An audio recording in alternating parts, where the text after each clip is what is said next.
You know that feeling, right? We've all been there. You're running behind, you're watching the clock tick, and you just know you're going to be late. But what do you say? Finding the right words can make all the difference. So today, we're going to break down the best and, well, the worst ways to say you're sorry for being late. All right, let's just dive right into a scene that might feel a little painfully familiar. A meeting's on the calendar, the boss is waiting, but the room is pretty much empty. It's a classic case of lateness creating more lateness. So we're going to use this 10 a.m. meeting as our little case study. We've got 4 different employees, they're all running late, and we're going to pick apart exactly what they said, why it worked, or in one case, why it really, really didn't. Okay, first up is Jo. And right off the bat, she did something smart. She called ahead. That's a great move. Her reason? She got tied up with a client. Now, this phrase is a fantastic, super professional excuse, but why? Why does it work so well? See, when you say you got tied up, you're not just saying you were busy. You're saying you were busy with something unavoidable, something you couldn't just drop, like a really important client call. You're basically signaling that your lateness was because of another work priority, not because you just didn't care. So next, Jess finally walks in, and her excuse is a total classic. Traffic. But she's specific about it. She doesn't just mumble, traffic was bad. Nope. She says there was a huge pileup. And what's really interesting here is how this one phrase kicks off a whole logical chain of events. And you can actually map it out, like the anatomy of a perfect traffic excuse. It starts with a really clear cause, the pileup, a big accident. And that leads directly to the effect, a huge traffic jam. And the end result for you personally, you get stuck in traffic. It's a full, logical story, and it's totally believable.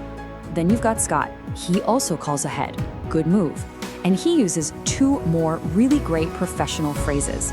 First, he's running late. And second, his last meeting ran over. Let's zoom in on that second one for a moment. It's super simple, really.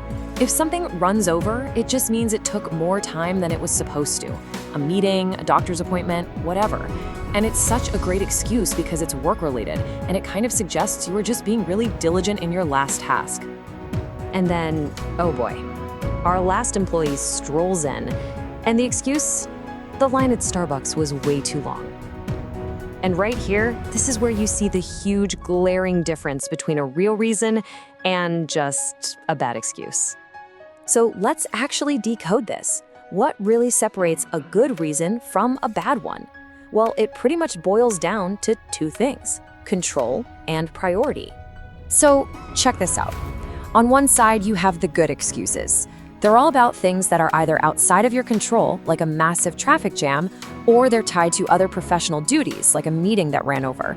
But waiting for coffee? That was a personal choice. That was prioritizing your caffeine fix over being on time. Big difference. Okay, so you've seen these phrases in action. Let's really quickly define a few more of these key ones so you can have them in your back pocket for the next time you're, running a little behind. Saying I'm running late is so important because it is proactive. You're not just showing up late and leaving people wondering. You're acknowledging what's happening and you're managing their expectations. Honestly, it just shows respect for their time, which goes a long, long way.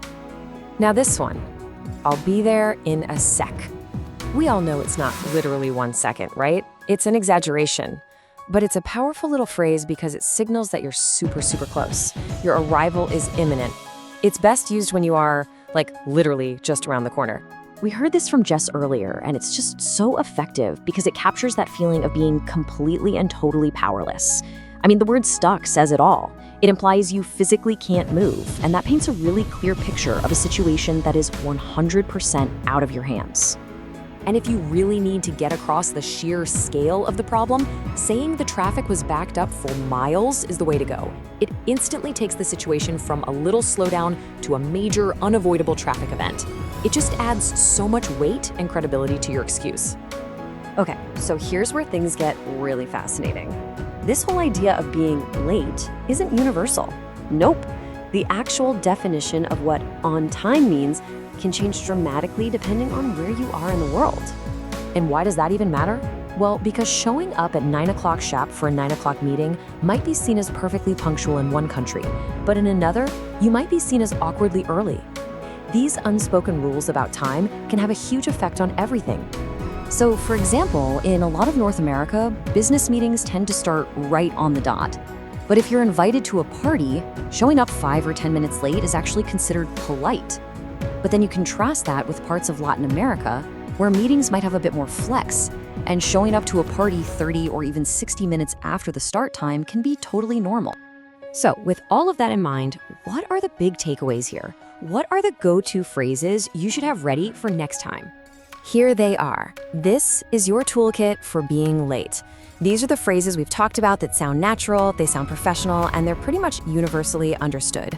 You're going to want to keep these in your back pocket for the next time you find yourself running a little behind schedule.